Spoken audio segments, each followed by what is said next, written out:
A lot of crocodiles are native in Samara too. They are able to stay half of a year without food, but their chance is coming soon.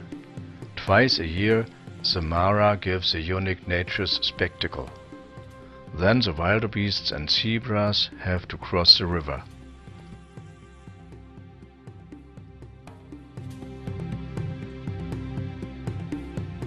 They are standing undecided and hesitate on the shore. The air is full of dust and the shouts of the countless animals.